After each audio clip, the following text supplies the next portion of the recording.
ओवैसी जी। शुक्रिया मोहतरम चेयरमैन साहब, आपने मुझे बोलने का मौका दिया। मैं शुरुआत में बताना चाह रहा हूं कि मैं हुकूमत की तरफ से लाए गए इस रेजोल्यूशन की मुखालिफत में बोल रहा हूं और मैंने अमेंडमेंट्स भी दिए हैं प्रेजेंट एड्रेस के लिए।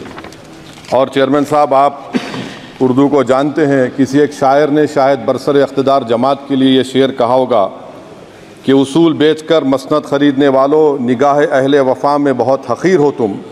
वतन का पास तुम्हें था ना होगा कभी कि अपने हिर्स के बंदे हो, बेज़मीर हो तुम। इज़्ज़त नफ्स किसी शख्स की महफूज नहीं, अब तो अपने ही निगहबानों से डर लगता है।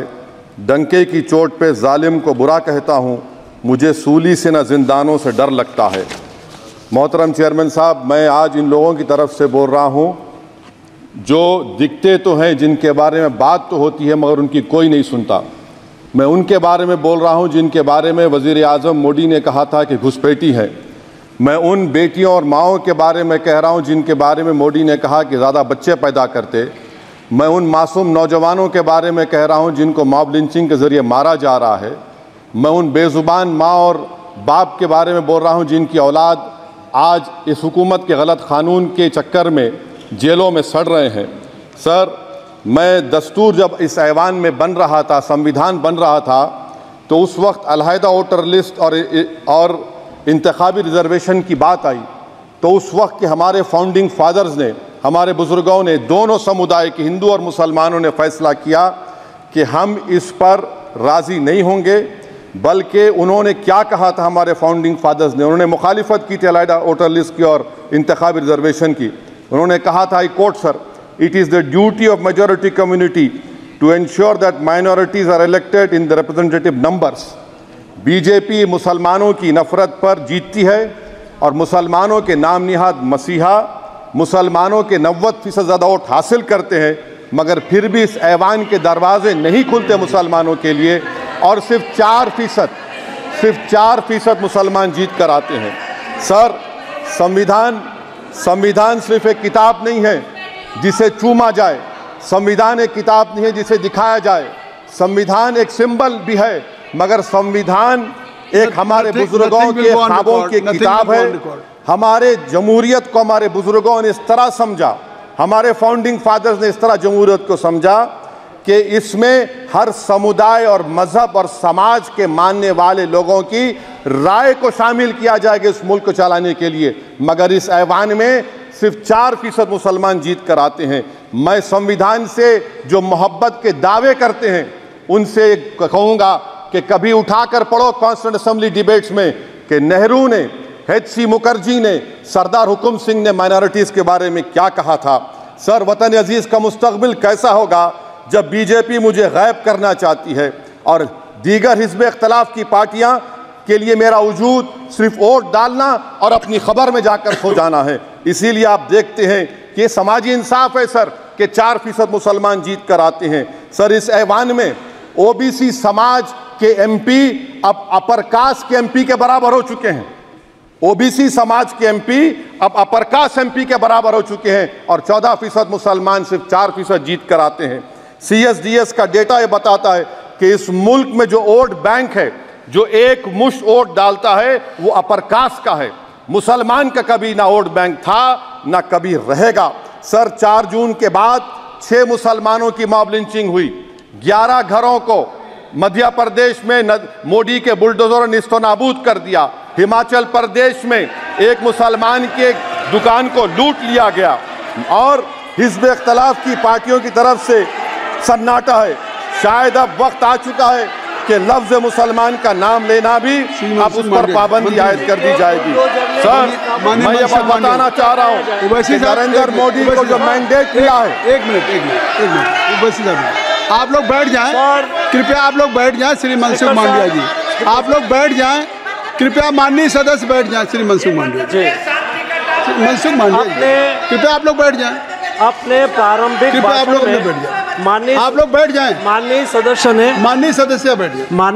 सदस्य ने अपने प्रारंभिक भाषण में जो शब्द प्रयोग करा है उसको ऑथेंटिकेट करा जाए। और अभी उन्होंने उल्लेख करा कि मोदी के बुलडोजर ने वहाँ मॉब लिंचिंग करा है उसको भी ऑथेंटिकेट करा जाए। निश्चित तौर से इसको ठीक है। ओवैसी साहब जब भी कोई बात नहीं सर, आप चेयर पर बैठे हैं जी, इसलिए आप मंत्री जी को पेट में दर्द हुआ, माशाल्लाह, शुक्रिया उनका। नहीं, तो सर मैं मंत्री की जवाबदेही है अरे नहीं, मंत्री इससे बुरी बात क्या है? पेट में दर्द हो सकता है, वो दर्द ये सब ठीक। अच्छा दर्द हुआ, चलिए दर्द हुआ, दिल का दर्द हुआ। तो सर जो नरेंद्र मोदी को मैंडेट मिला है वो सिर्फ और सिर्फ मुसलमानों की नफरत पर हिंदुत्व की वजह से मिला है।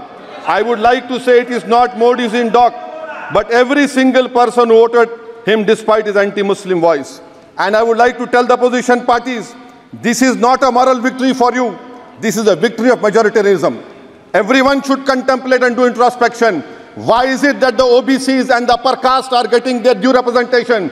Why are the Muslims not getting? Are we here only to vote for you and not to get elected? If that is the case, please tell us that we are only here to vote for you. Sir, आज भारत के आधे नौजवान बेरोजगार हैं और रोजगार की तालाश, बेरोजगारी का आलम यह है सर कि मोदी सरकार के 5 साल में 75 लाख एस्पिरेंट्स की जिंदगी बर्बाद हो गई, 6 पेपर लीक हुआ। बेरोजगारी का आलम यह है सर कि रशिया जा रहे हैं, वहां जाकर अपनी जानों को दे रहे हैं। बेरोजगारी का आलम यह है कि नरेंद्र मोदी रोजगार का कैंप चलाती है नौजवानों के लिए कि तुम इजराइल में जाकर काम करो, उनको कैनन फॉडर बना रही है ताकि फलस्तीनियों की जायदादों को हड़प कर सके। ये भी कंक्लूड कर। अरे सर मेरा टाइम है। कहाँ टाइम है सर? आप ये टाइम ले लिए मेरा। सर मैं 2 मिनट दीजिए। ये विश्वगुरु की पॉलिसी है। इजराइल को 27 टन हथियार जा रहा है। 9 मिलियन भारत के लोग गल्फ में काम करते हैं, क्या असर पड़ेगा? 47,000 इजरायली और फलस्तीनी मार चुके हैं। क्या है हमारी पॉलिसी सर? क्यों हथियार दे रहे हैं सर? नस्लकशी हो रही है। सदर जमहूरिया के खुतबे में राष्ट्रपति के सर मैं उसी पे बोल रहा हूं सर, उसमें लिखा हुआ है फॉरेन पॉलिसी के ऊपर, आप पैराग्राफ नंबर 25 देख लीजिए। सदर जमहूरिया में सैचुरेशन अप्रोच है। क्यों नहीं मोदी सरकार माइनॉरिटीज को फ्री स्कॉलरशिप को डिमांड करती है सर? उसको आपने बजट कम कर दिया। सर बनारस का बुनकर 18 महीने से मंडी का शिकार है, सूरत और बेंगलुरु जा रहा है। सर आखिरी बात कंक्लूड कर रहा हूं, आखिरी बात सर, पनून केस में निखिल गुप्ता, मोदी ने कहा था कि हमने घर में घुसकर मारा, तो निखिल गुप्ता को किसने ऑर्डर दिया था पनून को मारने का?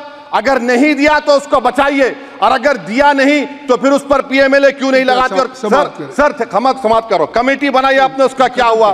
सर हम एससीओ को नहीं जा रहे। सर मैं आपको बता रहा हूं कि मैं अपनी इस तकरीर को टीपू सुल्तान की नजर, सुनिए सर, अब हो गया खत्म कर रहा हूं सर। मैं अपनी तकरीर को टीपू सुल्तान के नजर कर रहा हूं। ये टीपू सुल्तान की फोटो है, क्या आप इससे भी नफरत करेंगे?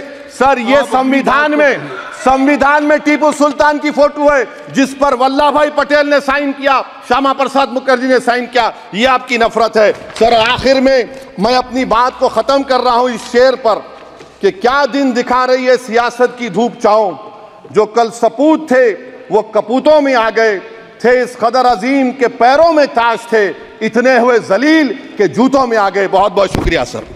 श्री गौरव गोगोई जी। धन्यवाद सभापति महोदय।